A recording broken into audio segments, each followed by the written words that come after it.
அன்பானவர்களே, இன்னைக்கு நம்மளுடைய சிந்தனைக்குள்ளார கொடுக்கக்கூடிய அற்புதமான விஷயம் ஓஷோவினுடைய விழிப்புணர்வு கதைகள்ல இருந்து ஒரு கதையை நம்ம எடுத்து சிந்திக்க போறோங்க. என்ன கதை அப்படின்னு பார்த்தோம்னா, வாழ்க்கை நிகழ்வுகளுக்கு ஏற்ப மனிதன் எடுக்கும் முடிவுகள் சரியானதாக இருக்கா, இந்த கதை தாங்க நம்ம இன்னைக்கு சிந்தனைக்கு எடுத்துக்க போறோம். இந்த கதை பாத்தீங்கன்னா சீனால லாவோட்ஸ் வாழ்ந்த காலங்கள்ல நிகழ்ந்ததாக இது சொல்லப்படுதுங்க. இந்த கதையை லாவோட்ஸ் மிகவும் விரும்பினாரு. லாவோட்ஸை பின்பற்றியவர்களும் பார்த்தோங்கன்னா பல தலைமுறையாக இந்த கதையை திரும்ப திரும்ப சொல்லிட்டு வந்திருக்காங்க. இந்த கதையில மேலும் மேலும் அதிகமான அர்த்தத்தை அவர்கள் உணர்ந்திருந்திருக்காங்க. இந்த கதை தொடர்ந்து வந்ததாக ஓஷோ சொல்றாருங்க. இது ஒரு வாழும் உண்மையாக மாறி போயிருக்கு அப்படின்னு ஓஷோ சொல்றாங்க. கதை பாத்தீங்கன்னா ரொம்ப எளிமையானதாக தான் இருக்கு. ஒரு கிராமத்தில் வயதான ஏழை ஒருவன் இருந்தான். ஆனால் அரசர்களே பொறாமை கொள்ளும் அளவு அழகான வெண் குதிரை ஒன்று அவரிடம் இருந்துச்சு. யாரும் அப்படிப்பட்ட அழகான வலிமை பொருந்திய அம்சமான கம்பீரமான குதிரையை அதற்கு முன் பார்த்திருக்க முடியாது. அரசன் அந்த குதிரையை என்ன விலை கொடுத்தாவது வாங்க தயாராக இருந்தான். ஆனால் அந்த மனிதன், இந்த குதிரை என்னை பொறுத்தவரை வெறும் குதிரை அல்ல, என் குடும்பத்தில் ஒருவன், நான் எப்படி மனிதர்களை விற்க முடியும்? அவன் ஒரு நண்பன், அவன் ஒரு உடைமையல்ல, உன்னால் நண்பனை விற்க முடியுமா? அது சாத்தியமில்லை என்று கூறிவிட்டான்.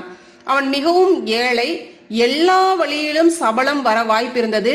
ஆனால் அவன் அந்த குதிரையை விற்கவில்லை. ஒரு நாள் காலை லாயத்தில் குதிரை இல்லை என்பதை அவன் கண்டான். முழு கிராமமும் ஒன்று திரண்டு, நீ ஒரு முட்டாள் கிழவன், இப்படி நடக்கும் என்று என்றாவது ஒரு நாள் யாராவது குதிரையை திருடி விடுவார்கள் என எங்களுக்கு முன்பே தெரியும். நீயோ மிகவும் ஏழை, இப்படிப்பட்ட அரிதான ஒன்றை உன்னால் எப்படி பாதுகாக்க முடியும்? இதற்கு பதிலாக அதை நீ முன்பே விற்றிருக்கலாம். நீ என்ன விலை கேட்கிறாயோ அந்த விலைக்கு விற்றிருக்கலாம். நினைத்து பார்க்க முடியாத விலை கிடைத்திருக்கும். இப்போது குதிரை போய்விட்டது. உனக்கு இது ஒரு கெட்ட நேரம், இது ஒரு சாபம் என்று கிராம மக்கள் சொன்னாங்க. அதுக்கு அந்த கிழவன், அதிகம் பேச வேண்டாம், குதிரை லாயத்தில் இல்லை என்று மட்டும் கூறுங்கள், இதுதான் உண்மை, மற்ற அனைத்தும் அனுமானங்களே. இது அதிர்ஷ்டமா இல்லையா என்பது யாருக்கு தெரியும்? எப்படி உங்களால் முடிவு செய்ய முடியும் என்றான். மக்கள், எங்களை முட்டாளாக்காதே, நாங்கள் சிறந்த தத்துவவாதிகள் அல்ல, ஆனால் இதற்கு தத்துவம் எதுவும் தேவையில்லை. அரிதான ஒன்று காணாமல் போய்விட்டது, அது கெட்ட நேரம் என்பது மிக சாதாரணமான உண்மை என்றனர். அந்த கிழவன், லாயம் காலியாக உள்ளது, குதிரை போய்விட்டது என்பது உண்மை என நானும் ஒத்துக்கொள்கிறேன். மற்றபடி எதுவும் எனக்கு தெரியாது. அது கெட்ட நேரமோ நல்ல நேரமோ, ஏனெனில் இது நிகழ்வின் ஒரு பகுதியே. இதைத் தொடர்ந்து என்ன நடக்கும் என்பது யாருக்கு தெரியும் என்றான்.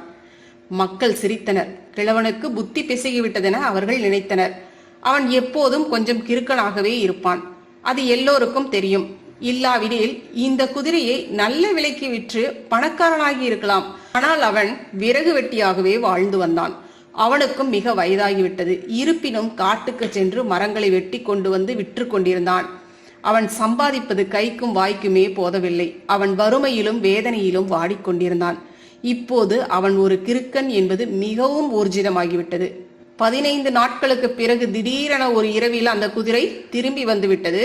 இது திருடப்படவில்லை, அந்த காட்டுக்கு தப்பி ஓடிவிட்டது. இப்போது தான் மட்டுமின்றி அது தன்னுடன் கூட தன் இனத்தை சேர்ந்த 1 டஜன் குதிரைகளையும் கூட்டிக் கொண்டு திரும்பி வந்துள்ளது. திரும்பவும் கிராமத்து மக்கள் திரண்டு வந்து அந்த கிழவனிடம், பெரியவரே, நீங்கள் சொன்னது சரிதான், நாங்கள் கூறியது தவறாகிவிட்டது, அது கெட்ட நேரம் அல்ல, அது நல்ல நேரம்தான் என்பது நிரூபணமாகிவிட்டது.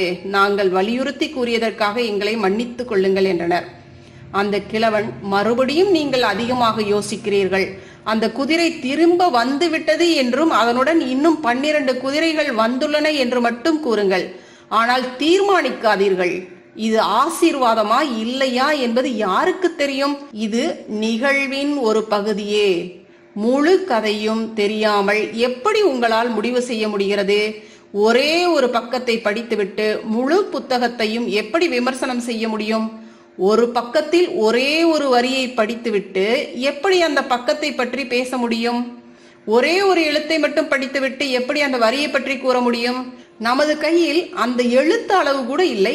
வாழ்வு மிகப்பெரியது, எழுத்தின் பகுதிதான் இருக்கிறது. நீங்கள் முழு வாழ்வையும் பற்றி முடிவெடுக்காதீர்கள்.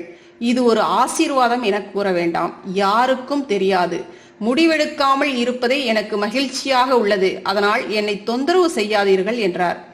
இந்த முறை மக்கள் எதுவும் கூறவில்லை. அந்த பெரியவர் சொல்வது சரியாக இருக்கலாம். அதனால் அவர்கள் மௌனமாக இருந்துவிட்டனர். ஆனால் உள்ளே இவன் கூறுவது தவறு என நினைத்து கொண்டனர். 12 குதிரைகள் அந்த குதிரையுடன் வந்திருக்கின்றன. சிறிதளவு பயிற்சி கொடுத்தால் போதும், அவைகளை விற்று ஏகப்பட்ட பணம் சம்பாதிக்கலாம் என நினைத்தனர். அந்த பெரியவருக்கு ஒரே ஒரு மகன் இருந்தான். அவன் இளைஞன். அவன் அந்த குதிரைகளுக்கு பயிற்சி கொடுக்க ஆரம்பித்தான். ஒரு வாரத்திற்குள் ஒரு குதிரை மேலிருந்து விழுந்து அவனது கால் எலும்பு முறிந்து விட்டது.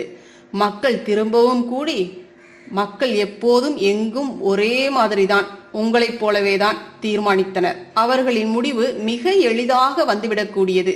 அவர்கள், நீங்கள் கூறியது சரிதான், மறுபடியும் நீங்கள் சொல்வதுதான் சரி என நிரூபணமாகி இருக்கிறது.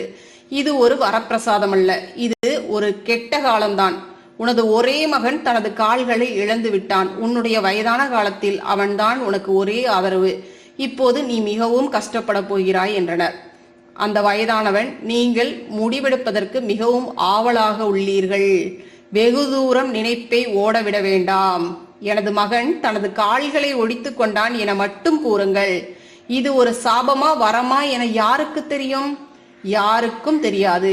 மறுபடியும் இது நிகழ்வின் ஒரு பகுதியே, முழுமையாக கொடுக்கப்படவில்லை. வாழ்க்கை பகுதிகளாகத்தான் நிகழ்கிறது. முடிவு முழுமையை ஒட்டித்தான் எடுக்க முடியும் என்றான். இது நிகழ்ந்தது சில வாரங்களுக்கு பின். இந்த நாடு பக்கத்து நாட்டுடன் சண்டையிடச் சென்றது. நகரத்தின் அனைத்து வாலிபர்களும் படைக்கு வலுக்கட்டாயமாக அழைத்து செல்லப்பட்டனர்.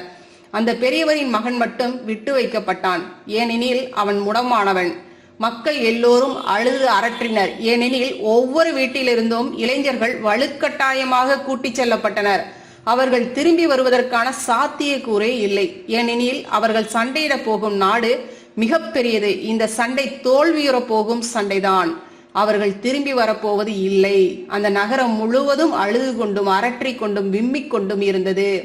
அவர்கள் அந்த வயதானவனிடம் வந்து, நீங்கள் சொன்னது சரியே பெரியவரே, கடவுளுக்குத்தான் தெரியும். நீங்கள் கூறியது மிகவும் சரிதான்.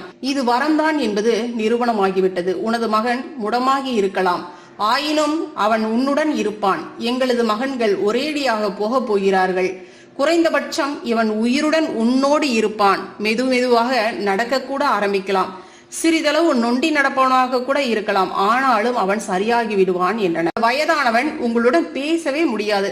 நீங்கள் மென்மேலும் கற்பனை செய்து கொண்டே போகிறீர்கள், முடிவெடுத்துக் கொண்டே இருக்கிறீர்கள். யாருக்கும் தெரியாது உங்களது மகன்கள் வலுக்கட்டாயமாக படைக்கு போர் முனைக்கு இழுத்துச் செல்லப்படுகிறார்கள். என்னுடைய மகன் இழுத்துச் செல்லப்படவில்லை என்பதை மட்டும் கூறுங்கள். இது வரமா சாபமா என்பது யாருக்கும் தெரியாது, யாராலும் தெரிந்து கொள்ளவும் முடியாது. கடவுளே அறிவார் என்றார். நாம் கடவுளே அறிவார் என கூறுவதன் அர்த்தம் முழுமைக்கு மட்டுமே தெரியும் என்பதுதான். முடிவெடுக்காதே. முடிவெடுத்தால், தீர்மானித்தால் ஒருபோதும் உன்னால் முழுமையுடன் ஒருங்கிணைய முடியாது. நிகழ்வின் பகுதிகளால் கவரப்பட்டு விடுவீர்கள். சிறிய விஷயங்களின் மூலம் முடிவெடுக்கவும் தீர்மானிக்கவும் ஆரம்பித்து விடுவீர்கள். இதுதாங்க இந்த கதை மூலமா ஓஷோ நம்மளுக்கு உணர்த்தக்கூடிய விஷயம். என்ன சொல்றாருங்க? எப்பவுமே ஓஷோ சொல்லக்கூடிய ஒரே ஒரு அற்புதமான விஷயம் என்ன அப்படின்னு பாத்தீங்கன்னா, இறந்த காலத்துக்கும் போகாதீங்க, எதிர்காலத்துக்கும் போகாதீங்க, நிகழ்காலத்துல வாழ கற்றுக்கொள்ளுங்கள். அப்ப நிகழ்காலத்துல நம்ம வாழும் பொழுது எதிர்காலம் பற்றிய, அதாவது ரொம்ப தொலைநோக்கான, இப்ப ஒரு விஷயம் நடந்திருக்கு அப்படின்னா அந்த விஷயத்தை வச்சு நம்ம என்ன பண்ணுவோங்க, கற்பனை பண்ணி இன்னும் அதிகமாக நம்ம அதுதான் நடக்கும் அப்படின்னு ஒரு தீர்மானத்துக்கு வந்துருவோம் இல்லைங்களா? அந்த தீர்மானமே வேண்டாம், வாழ்க்கையில உங்களுக்கு தீர்மானமே வேண்டாம் அப்படிங்கிறாரு. நம்மளுடைய பகவத் ஐயா ஒரு அற்புதமான விஷயத்த சொல்லுவாருங்க. அதாவது அகச்சிந்தனை புறச்சிந்தனை அப்படின்னு சொல்லுவாங்க. அகத்தில் வரக்கூடிய சிந்தனை தேவையற்றது, புறச்சிந்தனை அதாவது புறவாழ்விற்கு தேவையான சிந்தனைகள் வரவேற்கக்கூடிய விஷயம்தான். அதாவது வாழ்க்கை தேவைகளான பணம் சம்பாதிப்பது, பொருள் ஈட்டுவது, எதிர்கால தேவைகளுக்கான நம்மளுடைய வாழ்க்கை வசதிகளை நம்ம பெருக்கிக் கொள்வதற்கான சிந்தனை சரிதான். ஆனா அகத்தில் நடக்கக்கூடிய அந்த போராட்டங்கள் இருக்கு பாத்தீங்களா, அதுக்கு நம்மளுடைய சிந்தனை தேவையில்லை அப்படிம்பாரு. ஓஷோவும் இங்க அதை தாங்க முன்னிறுத்தி சொல்றாங்க. அந்த கணம் என்ன நடக்குதோ அதை மட்டும் நீ வாழ்ந்தா போதும். அதை வச்சு அதை புடிச்சுக்கிட்டு எதிர்காலத்துல இதுதான் நடக்க போகுது, இந்த ஒரு தாக்கத்தினால இதுதான், இந்த விளைவுகள் தான் உன் வாழ்க்கையில வரப்போகுது அப்படிங்கிற மாதிரியான சிந்தனை ஓட்டத்தை எல்லாம் நீ கொண்டு போகாத. என்ன வேணாலும் நடக்கலாம், அது இந்த முழுமைக்கு தெரியும், இந்த பிரபஞ்ச சக்திக்கு தெரியும், உனக்கு என்னத்தை கொடுக்கணும் அப்படிங்கிறது தெரியும்.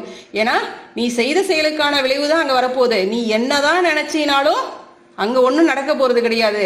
இந்த முழுமை சரியா உனக்கு என்ன செய்யணுமோ அதை சரியா பண்ணும்.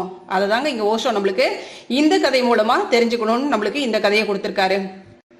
இப்ப நம்ம என்ன பண்ணலாங்க, எது வந்தாலும் எந்த துன்பம் வந்தாலும் அப்படியே அக்செப்ட் பண்ணிட்டு அடுத்தடுத்த நிகழ்வுக்கு நம்ம போயிட்டே இருக்க வேண்டியதாங்க.